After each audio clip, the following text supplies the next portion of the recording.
ABC जेनिक्स में आप सभी का स्वागत है। आज हम 2025 हाई स्कूल गणित का सेट नंबर 3 BX का क्वेश्चन सॉल्व करवाएंगे। अब बिल्कुल आसान भाषा में आपको करवाएंगे, एक बार में समझ में आ जाएगा। और हम आपको ये क्वेश्चन देख के बिना समय गंवाए हुए स्टार्ट करते हैं। पहला क्वेश्चन ये है कि tan थीटा बराबर 3/4 तो cos थीटा की वैल्यू बिल्कुल आसान है। देखिए tan थीटा की वैल्यू 3/4 है। यहाँ से फर्स्ट क्वेश्चन है। फर्स्ट क्वेश्चन tan थीटा की वैल्यू दिया है 3/4, तो कह रहा है cos थीटा की वैल्यू यही निकालने के लिए कह रहा है। ठीक है, तो हम जानते हैं tan थीटा बराबर होता है लंब बटा आधार, यानी कि एक ट्रायंगल बना लेंगे इसे। ठीक है, यहाँ से ये थीटा हो जाएगा, लंब कितना हो जाएगा 3, आधार कितना हो जाएगा 4। तो ये कर्ण निकाल लीजिए। फार्मूला जानते हैं कि कर्ण का स्क्वायर बराबर लंब का स्क्वायर प्लस आधार का स्क्वायर। लंब कितना है 3, तो 3 का स्क्वायर। आधार कितना है 4, तो 4 का स्क्वायर। 3 3 9, 4 चौका 16, 16 9 25 हो गया। यानी कि के स्क्वायर बराबर 25, तो के की वैल्यू रूट में 25, यानी के की वैल्यू प्लस माइनस कितना हो गया 5, यानी कर्ण कितना आ गया 5। तो यानी कर्ण की वैल्यू कितनी है 5, पॉजिटिव हम ले रहे हैं।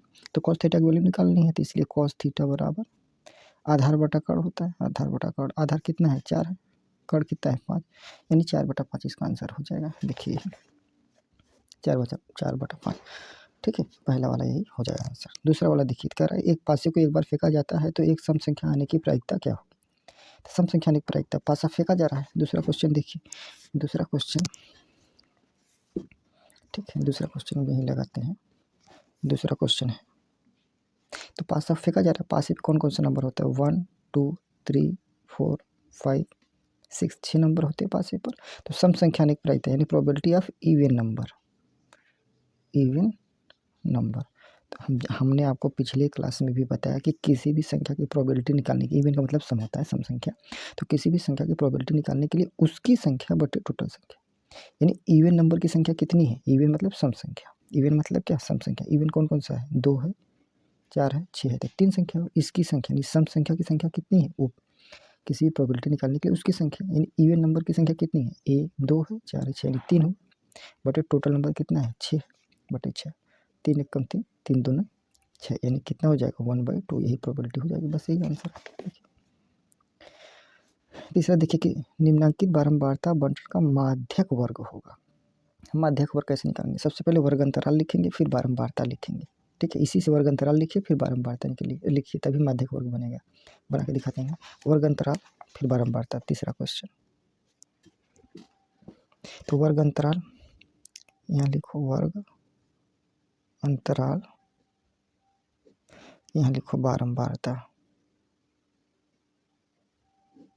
तो वर्ग अंतराल कितना कितना है 0 से 10, 10 से 20, 20 से 30, 30 से 40, 40 से 50। ठीक है, और बारंबारता दिया है क्वेश्चन में ही 7 8 15 10 5, 7 8 15 10 5। कभी भी माध्यक वर्ग अगर निकालना हो, वर्ग अंतराल बारंबारता दिया है, तो सबसे पहले वर्ग अंतराल लिखो, फिर बारंबारता लिखो, फिर संचयी बारंबारता। संचयी बारंबारता, संचयी बारंबारता को CF से रिप्रेजेंट करते हैं, CF लिखते हैं। ठीक है, तो संचयी बारंबारता इसका निकलिए। संचयी बारंबारता में देखिए बारंबारता लगा है। ठीक है, संचयी बारंबारता में क्या लिखा है, बारंबारता लगा है, तो बारंबारता यानी बारंबारता से ही निकलेगा। संचयी बारंबारता कैसे निकालते हैं देखिए, पिछली वीडियो में भी बताया था, फिर बता दे रहे हैं। जो पहला बारंबारता का लिखा है नंबर वही लिख दीजिए। संचयी बारंबारता में इसी बनता है, पहला वाला नंबर ए लिख दीजिए। दूसरा नंबर यह प्राप्त करने के लिए इसके ठीक जो नंबर लिखे हैं इसके तिरछे में ये वाला नंबर ऐड कर दीजिए। 7 8 कितना हो जाएगा 15।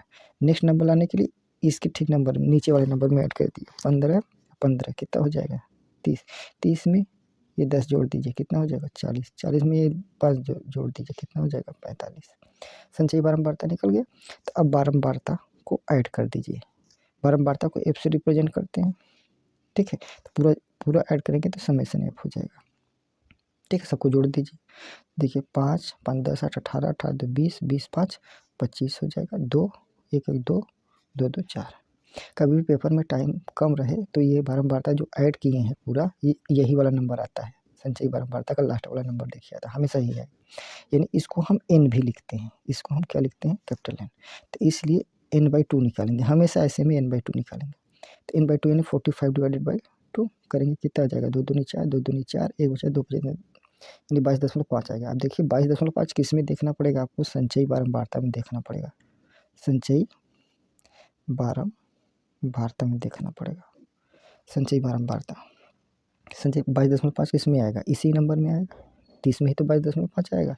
तो इसका वर्ग अंतराल देखना पड़ता है, तो 30 का वर्ग अंतराल कितना है, यही है, देख लीजिए 30 का वर्ग अंतराल कितना है, 30 का वर्ग अंतराल 20 से 30 है, तो 20 से 30 यही जो होगा यही माध्यक वर्ग हो जाएगा। तो देखिए आप आंसर में माध्यक वर्ग कितना है, 20 से 30 से ही आंसर हो जाएगा, 20 से 30। समझ पा रहे हैं आप हमारी बात को, हो गया। नेक्स्ट क्वेश्चन देखिए, नेक्स्ट क्वेश्चन है 4th वाला, सारणी का बहुलक वर्ग। बहुलक में ध्यान दीजिए, पिछली वीडियो में भी बताया था, बहुलक निकालने के लिए अगर वर्ग अंतराल और बारंबारता दिया हो तो बहुलक निकालने के लिए, बहुलक का मतलब होता है बारंबारता, बारंबारता को ही देखना है, बारंबारता जिसकी सबसे ज़्यादा होगी उसी वर्ग अंतराल में देखना है।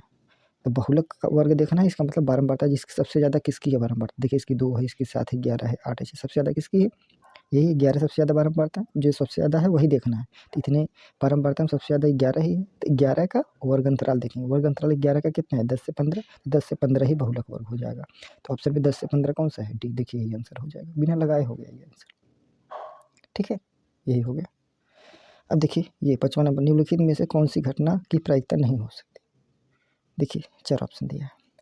प्रायिकता हमेशा याद रखिए, प्रायिकता हमेशा 0 और 1 के बीच होती है, हमेशा, या 0 भी हो सकती है, 1 भी हो सकती है, 0 और 1 के बीच भी हो सकती है, लेकिन निगेटिव नहीं होती, हमेशा पॉजिटिव होता है। निगेटिव नंबर एक ही है, यानी -1 प्रायिकता नहीं होगी। हो गया ये भी सवाल, देखिए ये -1 आंसर हो जाएगा इसका। नेक्स्ट क्वेश्चन देखिए, नेक्स्ट क्वेश्चन है 3 cot A की वैल्यू 4 है, तो 1 - 10 स्क्वायर है, 1 + 10 स्क्वायर की वैल्यू निकालना है। 3 cot A की वैल्यू 4 है, 6th number, 6th number, 6th number, ठीक है, 6th नंबर, 3 cot A की वैल्यू है 4, तो यहाँ से cot A की वैल्यू कितनी हो जाएगी 4/3। अगर tan A की वैल्यू निकालें, tan A cot का उल्टा हो जाता है, तो 3/4 हो जाएगा tan की वैल्यू। बस हमको 1 - 10 स्क्वायर ही निकालना है, तो 1 - 10 square A upon 1 + 10 square A, यही निकालना है। तो 1 - 10 स्क्वायर की वैल्यू यही 3/4 का स्क्वायर अपान 1 + 10 है 3/4 का होल स्क्वायर। सॉल्व कर दीजिए इसको, 1 - 9/16 अपान 1 + 9/16, ये कितना हो जाएगा, 16 में से 9 गया 7/16 हो जाएगा, 16 में +9, 16 9 25/16 हो जाएगा, ठीक है। इसको और सॉल्व कर लीजिए यहाँ, तो कितना हो जाएगा, ये 7/16 हो जाएगा, ये 16 ऊपर जाएगा 16/25 हो जाएगा, 16 16 से कट जाएगा, 7 बटे कितना आ जाएगा 25, यही आंसर हो जाएगा 7/25, यही देखिए 7/25, ठीक है। 7th क्वेश्चन देखिए, 7th कह रहा cos 60 की वैल्यू, cos 60 की वैल्यू कितनी होती है, साइंस cos 60 की वैल्यू होती है, cos 30 वाली √3/2 होती है, cos 60 की वैल्यू 1/2 होगी, ठीक है। cos 60 की वैल्यू कितनी होती है 1/2, ये आंसर हो जाएगा। 8th नंबर कह रहा है कि 1 + cot square theta 1 + tan square theta का, तो 1 + cot स्क्वायर, इसको सॉल्व कर लीजिए। देखिए इसमें सबसे बड़ी बात यह है कि tan में cot में cos में दिया था, इसको सॉल्व कर लीजिए। 1 + cot स्क्वायर है, 1 + tan स्क्वायर है, 8th नंबर, ठीक है। 1 + cot square theta upon 1 + tan square theta, इसको सॉल्व कर लीजिए, ठीक है। देखिए 1 + cot स्क्वायर थीटा को हम लिख सकते हैं, cot स्क्वायर को लिख सकते हैं cos square theta upon sin square theta, cos square theta upon sin square theta, tan square को लिख सकते हैं sin स्क्वायर थीटा बटे cos स्क्वायर थीटा, ठीक है।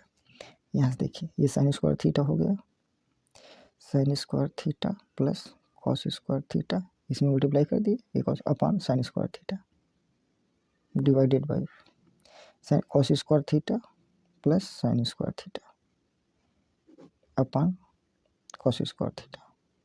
तो ये देखिए ये वाला इससे कट जाएगा, तो कितना बचेगा 1/sin स्क्वायर थीटा, और नीचे बचेगा 1/cos स्क्वायर थीटा, तो 1/sin स्क्वायर थीटा, ये cos ऊपर चले जाएगा cos स्क्वायर थीटा बटे sin स्क्वायर थीटा हो जाएगा। तो ये cos स्क्वायर थीटा सॉरी अपन 1 हो जाएगा। कॉस स्क्वायर थीटा बटे साइन स्क्वायर थीटा, ये हो जाएगा कॉट स्क्वायर थीटा, यानी आंसर यही हो जाएगा कॉट स्क्वायर थीटा। ठीक है, नंबर क्वेश्चन देखिए, एलसीएम दिया 35 और 63 का 315, तो एचसीएफ निकालना है इसका। बहुत आसान, 2 नंबर एलसीएम और एचसीएफ दिया है, 2 नंबर दिया है, तो इसमें क्या रिलेशन होता है, पहली संख्या गुणे दूसरी संख्या, एचसीएफ गुणे एलसीएम, तो वही लगा दीजिए 9वां। ठीक है, 9वां देखिए, 9th नंबर में क्या है, पहला संख्या गुणे दूसरा संख्या बराबर एलसीएम गुणा एचसीएफ, ये फार्मूला होता है, नहीं लगा दीजिए। तो पहला संख्या कितनी है, 35 है, दूसरी संख्या कितनी है, 63 है, तो इसका एलसीएम दिया है, एलसीएम 315 दिया है, 315 एचसीएफ निकालना है, निकाल लीजिए, सॉल्व कर दीजिए। ठीक है, तो 5 7 35, 5 6 30, 5 3 15, 63 से कट गया, 7 हो जाएगा, यही एचसीएफ। एचसीएफ यही कितना हो जाएगा, 7 हो जाएगा। समझ पा रहे हैं आप हमारी बात को, बिल्कुल आसान है एकदम। अब ये देखिए, कह रहा है 12 15 21 का एलसीएम निकालिए। तो एलसीएम का मतलब क्या होता है, एलसीएम अपना ऐसा छोटा से छोटा नंबर जो 12 से भी कट जाए, 15 से भी कट जाए, 21 से भी कट जाए। तो इसमें ऐसा कौन सा नंबर है जो 12 से भी कट जाएगा, यानी भाग चला जाएगा, 15 से 21 से चला जाएगा, सभी से चला जाएगा, कौन सा छोटा छोटा नंबर, तो 420 होगा बिना लगाए। क्योंकि इसमें देखिए 60 में 12 चल जाएगा, 15 चला जाएगा, 21 नहीं जाएगा, 60 नहीं होगा। 120 में 15 चला जाएगा, 12 चला जाएगा, लेकिन 21 का नहीं जाएगा, भी नहीं। इसमें देखिए इसका चला जाएगा, इसका इन लोगों का नहीं जाएगा, तो ये 420 ही होगा। नहीं समझ में आ रहा है तो कर लीजिए, देखिए 10वां करके दिखा देते हैं दूसरे तरीके। 12 15 21, 12 15 21 का एलसीएम निकालना, तो ऐसे कर दीजिए। तो 2 छक्के 2 बार लेके जाएंगे, 2 छक्के 12 15 21, 2 3 6 15 21, 3 कम 3 3 5 15, 3 7 21, 5 कम 5 7, ये 7 बार लेके जाएंगे। ठीक है, तो अब ये 2 दूनी 4, 3 12 5 60, 60 गुणा 6 7 42, यानी 420 मल्टीप्लाई कर लेंगे, 2 गुणे 2 गुणे 3 गुणे 5 गुणा 7, तो इतना आएगा 420, तो यही 420 होगा देखिए। ठीक है, अब देखिए कह रहा है कि √2 और 2 माइनस √2 का गुणनफल होगा। अगर मल्टीप्लाई करेंगे √2 और 2 माइनस √2 तो क्या आएगा, एक अपरिमेय संख्या, एक परिमेय संख्या, एक पूर्णांक या उपयोग में से कोई नहीं। देखिए √2 और 2 माइनस √2 कौन सा क्वेश्चन है, 11th नंबर देखिए, √2 और 2 माइनस √2 मल्टीप्लाई कर दीजिए, इसमें करेंगे 2 √2 आ जाएगा, √2 का √2 में करेंगे 2 आ जाएगा। तो ये एक तरीके से ये क्या है, एक अपरिमेय संख्या ही तो है, अपरिमेय संख्या है, तो बस हो गया, यही ऑप्शन एक होगा, एक अपरिमेय संख्या है। समझ पा रहे हैं, क्या देखिए 12th नंबर देखिए, 2 3 और 4 1 के बीच की दूरी निकालिए, दो बिंदु के बीच की दूरी वाला फार्मूला लगा दीजिए। 12 नंबर देखिए, 12 नंबर, ठीक है, कौन कौन सा नंबर, 2 3 और 4 1 फार्मूला, इसको मान लीजिए x1, इसको मान लीजिए y1, इसको मान लीजिए x2, इसको मान लीजिए y2। दो बिंदु के बीच की दूरी d बराबर होता है √x2 माइनस x1 का whole square plus y2 minus y1 का होल स्क्वायर। इसको एकदम रट लीजिए फार्मूला, पेपर में इसके सवाल बहुत आ रहे हैं। तो x2 माइनस x1 4 माइनस 2 का whole square plus y2 minus y1 1 minus 3 का होल स्क्वायर। 4 में से 2 घटा देंगे 2 आएगा, 2 का स्क्वायर 4 हो जाएगा। 1 में से 3 घटाएंगे माइनस 2 आएगा, 2 का स्क्वायर 4 आ जाएगा। 4 4 कितना हो जाएगा, 8। 8 का स्क्वायर रूट निकालेंगे तो 2√2 हो जाएगा। यही आ गया 2√2, यही आंसर हो जाएगा, यही 2√2। दो बिंदु बीच की दूरी। 30 नंबर देखिए,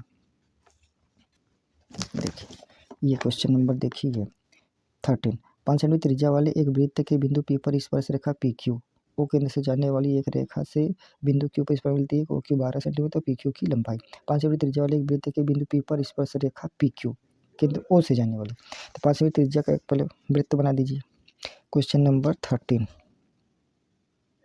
5 सेंटीमीटर त्रिज्या का एक ठो वृत्त बना दीजिए। सेंटर O हो गया, त्रिज्या कितनी हो जाएगी, 5 सेंटीमीटर। ठीक है, P पर स्पर्श करता है, यहाँ P पर स्पर्श करता है इसी बिंदु पर। पी क्यू के केंद्र O से, पी क्यू, यहाँ क्यू है कोई बिंदु, के केंद्र O से जाने वाली एक रेखा से बिंदु Q पर इस प्रकार मिलती है। OQ 12 है, OQ ये 12 दिया है, OQ 12 है। PQ, P पर स्पर्श रेखा PQ, स्पर्श रेखा PQ। फिर से देख रहे 5 सेंटीमीटर त्रिज्या वाले एक वृत्त, यहाँ हमारा P होगा, यहाँ क्यू होगा, ठीक है। तो यहाँ हमारा दिया है OQ12, OQ12, PQ की वैल्यू यही निकालना है, यही वैल्यू निकालनी थी PQ। तो ये हो गया कर्ण, कर्ण का स्क्वायर बराबर लंब का स्क्वायर प्लस आधार का स्क्वायर।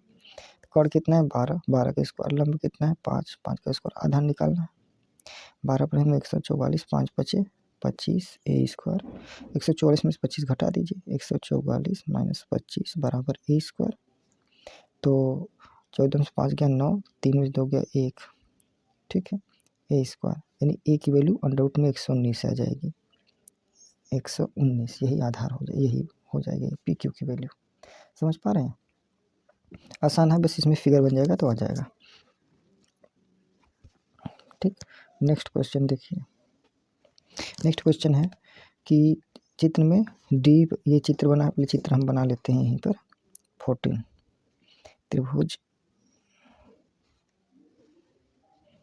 ABCDE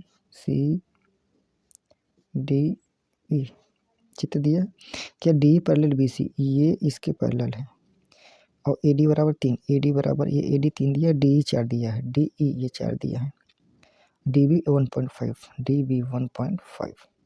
तो BC की वैल्यू निकालनी है, BC यही निकालनी है, ये थेल्स का प्रमेय लगा दीजिए इसमें, ठीक है।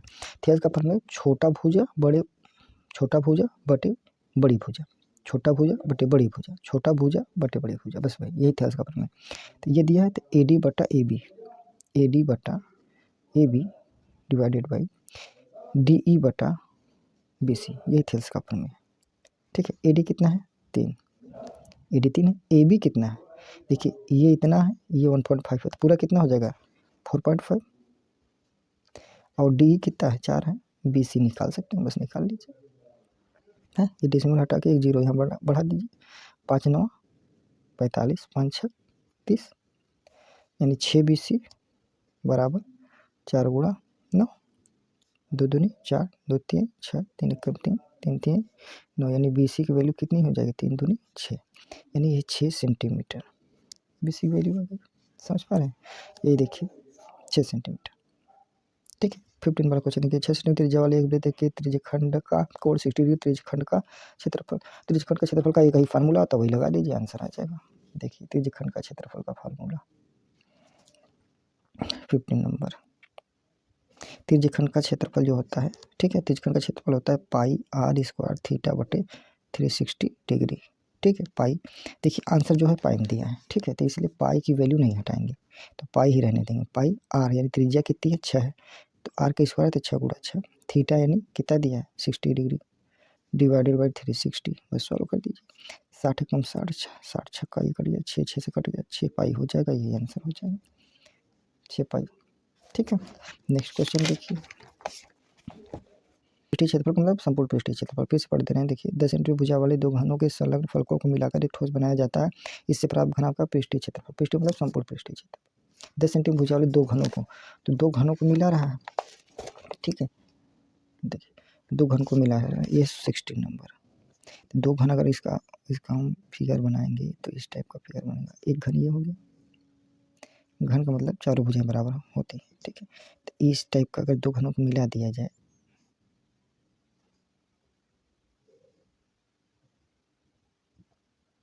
ठीक है, हम फिगर आपको बना के दिखा दे रहे हैं ताकि क्लियरिटी ज़्यादा हो ना। ये 2 घन हो गए, कितना कितना है 10 सेंटीमीटर, ये भी 10 है, ये भी 10 है, ये भी 10 है, ये भी 10, ये भी 10, ये भी 10, तो करें इसका संपूर्ण पृष्ठीय क्षेत्रफल निकाल दीजिए, संपूर्ण पृष्ठीय क्षेत्रफल का मतलब इतना पूरा, ये लंबाई कितनी हो जाएगी, यानी ये लंबाई कितनी हो जाएगी टोटल 20 हो जाएगी, यहाँ से यहाँ तक 10 + 10 20, ये चौड़ाई कितनी हो जाएगी, यानी ये बी की वैल्यू है, बी की वैल्यू यानी कि लंबाई यहाँ लिख दें, लंबाई कितनी हो गई, लंबाई हो गई 20, चौड़ाई कितनी हो जाएगी 10, और ऊंचाई कितनी हो जाएगी 10। इसका संपूर्ण पृष्ठीय क्षेत्रफल निकाल दीजिए, संपूर्ण पृष्ठीय क्षेत्रफल है टोटल सरफेस एरिया, संपूर्ण पृष्ठीय क्षेत्रफल होता है 2, घनाभ बन गया ना, ये घनाभ बन गया 2 LB + BH + HL, इसी फार्मूला पर रख दीजिए, 2 LB करेंगे 20 200, BH करेंगे 100, HL करेंगे 200, ठीक है, देखिए 2 2 4 1 500, 500 गुणा 2, 500 गुणा 2 कितना हो जाएगा, 5 दूनी 10 यानी 1000। ठीक है, 1000 सेंटीमीटर स्क्वायर। देखिए ये 1000 सेंटीमीटर स्क्वायर यही आंसर हो जाएगा। समझ पा रहे हैं आप मेरी बात को? बस ये पेपर में आएगा, ये लॉन्ग में भी आ सकता है। देखिए ऑब्जेक्टिव पूछ दिया, इसको लॉन्ग में पूछना चाहिए, 1 नंबर का क्वेश्चन पूछा है, ये तो लॉन्ग में ही आता है हर साल। ठीक है, तो ये हो गया इतना। तो अब ये देखिए नेक्स्ट क्वेश्चन है कि 6x square minus 3 minus 7x के शून्यक होंगे, शून्यक निकालना है। 17 number 6x square minus 3 minus 7x का शून्यक निकालना है। ध्यान दीजिए, इसको पहले A X square plus B X plus C के रूप का लिखिए, नहीं पहले ये लिखना फिर एक्स वाला फिर माइनस 3, यानी 6x square minus 7x minus 3, इसका शून्य निकालना है। तो 3 का मल्टीप्लाई 6 में करेंगे तो 3 6 18 हो जाएगा। 18 का 2 फैक्टर ऐसा करेंगे कि मल्टीप्लाई करने पर 18 है, जोड़ने घटाने पर -7 है, तो 9 दूनी 18, ये -2 कर दीजिए प्लस का 2 कर दीजिए, 9 में से 2 के -7 हो जाएगा। ठीक है, यानी 6x square minus 9x plus 2x minus 3, तो यहाँ से 3x कॉमन ले लीजिए, 2x माइनस 3 प्लस यहाँ 1 कॉमन ले लीजिए, 2x माइनस 3, 2x माइनस 3 दोनों में है तो 2x माइनस 3 हो जाएगा, 3x प्लस का 1 हो जाएगा। अब एक नंबर का वैल्यू शून्य निकालने के लिए 0 रख दिए, यानी 2x माइनस 3 बराबर 0 रखिए, तो यहाँ से x की वैल्यू कितनी आ जाएगी, यानी 2x बराबर 3 हो जाएगी, x की वैल्यू 3/2 हो जाएगी, एक वैल्यू निकल गई। दूसरे को निकालने के लिए 3x प्लस 1 बराबर 0 रखिए, 3x बराबर -1, तो x बराबर -1 कितनी हो जाएगी 3, तो यानी शून्य 3/2 हो गए और माइनस का 1/3, यही आंसर हो जाएगा। 3/2 माइनस का 1/3 यही हो जाएगा। ठीक है, ये देखिए नेक्स्ट क्वेश्चन 18 वाला कह रहा है कि 4/3x प्लस 2y बराबर 8, तो 2x प्लस 3y बराबर है हलों की संख्या, हलों संख्या ये निकालना है। 4 ऑप्शन दिए, देखिए हलों की संख्या निकालनी है, इसका एक ही फार्मूला होता है, हम आपको बता देंगे। इस पे देखिए क्वेश्चन किससे बहुत आसान है यार, 4/3x plus 2y equal to 8 है, इसको पहले ax plus by plus c के रूप का लिख लीजिए। देखिए इधर ये कितना हो जाएगा 4x प्लस 6y, ठीक है, बटा 3 हो जाएगा, 3 का मल्टीप्लाई 8 में हो जाएगा, 3 8 का कितना हो जाएगा 24, तो इसको इधर लिख लीजिए, यानी 4x प्लस 6y माइनस 24 बराबर ये 0, ये इक्वेशन फर्स्ट हो गया। ठीक है, फर्स्ट हो जाएगा। दूसरा वाला है 2x plus 3y equal to 12, 12 दिया है, 12 किधर लेके आओ, 2x प्लस 3y माइनस 12 बराबर 0, ये इक्वेशन 2 हो गया। अब दोनों को देखिए क्या करिए, ax1 plus by1 plus c1 बराबर 0, ax2 प्लस by2, ठीक है, यानी कि a1/a2 निकालेंगे, a1/a2 यानी इसका x का कोफिशिएंट, इसका x का कोफिशिएंट, यानी 4/2, तो कितना आ जाएगा 2 कम 2 2 दूनी 4, यानी 2/1 आएगा। a1/a2 आ गया तो b1/b2 निकालो, b1/b2, इसका देखिए y कोफिशिएंट कितना है 6, इसमें y कोफिशिएंट कितना है 3, 3 एक कम 3 3 दूनी 6, इसका भी 2/1 आया। c1/c2 निकालिए, c1/c2, इसका c1 कितना है माइनस का 24, इसका c1 कितना है माइनस का 12, तो 12 कम 12 12 दूनी 24, इसका देखिए 2/1 आया। यानी कि हम तीनों सॉल्व किए तो हमने देखा कि a1/a2 बराबर b1/b2 बराबर c1/c2, ये किसका कंडीशन है, अनंत हल का, याद रखिए ये अनंत हल का कंडीशन है, इसको नोट कर लीजिए। ये अनंत हल, जब भी a1/a2 बराबर b1/b2 बराबर c1/c2 है तो ये अनंत हल का कंडीशन है। तो अनंत हल देखिए किस में है, देखिए ऑप्शन में दिया है, यही अनंत हल हो जाएगा। कितना आसान है। 19 नंबर देखिए 3x square minus 4√3x plus 4/0 का वियुक्त कर मतलब d, यानी d बराबर b स्क्वायर माइनस 4ac बराबर 0 होता है, तो यानी कि 3x स्क्वायर कौन सा 19 number 3x square minus 4√3x plus 4 बराबर 0 का वियुक्त कर निकालना है। पहले ax square plus bx plus c बराबर 0, इसका कंपेरिजन कर दीजिए। x स्क्वायर का कोफिशिएंट देखिए इसमें 3 है, इसमें x स्क्वायर कोफिशिएंट a है, नहीं a बराबर 3 हो जाएगा। देखिए इसमें x का कोफिशिएंट 3 है, इसमें x का कोफिशिएंट माइनस 4√3 है, तो b की वैल्यू माइनस का 4√3 हो जाएगा। यहाँ c है, यहाँ 4 है, यानी c कांस्टेंट की वैल्यू कितनी हो जाएगी 4 हो जाएगी। तो यहाँ वियुक्त कर पूछा, वियुक्त कर d की वैल्यू होती है b स्क्वायर माइनस 4ac बराबर कितना होता है 0, ठीक है। तो b की वैल्यू कितनी है -4√3 का होल स्क्वायर माइनस 4, a की वैल्यू कितनी है, a की वैल्यू जीरो नहीं होता है, ये तो समान बी उत्तर का फॉर्मूला होता है सिर्फ बी स्क्वायर माइनस 4ac, यानी डी की वैल्यू ये आ रहा है। 4a की वैल्यू कितनी हो जाएगी 3, सी की वैल्यू कितनी हो जाएगी 4, इसका स्क्वायर करके 4 3 12 चौक 48 हो जाएगा, माइनस 4 चौक 16 3 48, यानी 48 माइनस 48 कितना हो जाएगा 0, यानी डी की वैल्यू कितनी हो जाएगी, जीवन बी उत्तर कितना हो जाएगा 0। 20 नंबर देखिए, एपी का ये नंबर दिया हुआ है, करा सारवंतर। सारवंतर निकालने के लिए हमेशा एक ही फार्मूला है भाई, सारवंतर एकदम आसान चीज़ है। कोई भी पद उठाओ, उसके पहले का ठीक पहले वाला पद घटा दो। जैसे ये वाला पद ले रहे हैं ना 3 + √2, इसके पहले वाला पद 3 माइनस कर दो। ये ले रहे हैं तो इसके पहले वाला जो है उससे माइनस कर दो, ये ले रहे हैं तो इससे पहले वाला ये माइनस कर दो, तो यही वाला कर दो, चाहे जो करोगे हमेशा एक ही नंबर आएगा। तो इसमें से वाला माइनस कर दो, 3 + √2 में से 20 नंबर। सारवंतर डी निकालने के लिए 3 + √2 में से ये पहला वाला 3 माइनस कर दीजिए, तो 3 3 से कट गया, कितना बचा √2, यही हो जाएगा। तो √2 जो होगा यही आपका सारवंतर हो जाएगा। देखिए हमने 20 क्वेश्चन को सॉल्व करा दिया। अब देखिए ये है वर्णनात्मक प्रश्न खंडक है, ये बड़े वाले प्रश्न हैं, ठीक है, 2-2 नंबर के। तो अगर आपको हमारा लगाया हुआ क्वेश्चन समझ में आ रहा है, सारे के सारे क्वेश्चन डिटेल में हम देखिए कराए हैं, आपको अगर समझ में आ रहा है, ठीक है, तो आप ज़रूर से हमारी वीडियो को लाइक करें और कमेंट करें कि हम आपको तभी ये लॉन्ग वाला क्वेश्चन कराएंगे, ठीक है। कमेंट करेंगे तभी कराएंगे, जितने भी लॉन्ग क्वेश्चन है इसमें सब हम कराएंगे। देख लीजिए ये सब लॉन्ग क्वेश्चन है, ठीक है। तो अगर आप कमेंट करेंगे तो हम उसको सारे के सारे क्वेश्चन कराएंगे, ठीक है।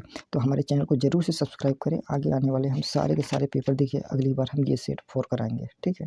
तो आप हमारे चैनल को जरूर से सब्सक्राइब कर लें, ताकि हम जो भी सेट आगे कराएं आपको हमारा वीडियो आसानी से पहुंच सके। तो वीडियो को एक लाइक करें और एक कमेंट जरूर करें कि आपको किस तरीके का कौन सा क्वेश्चन चाहिए, ठीक है। तो थैंक यू फॉर वॉचिंग।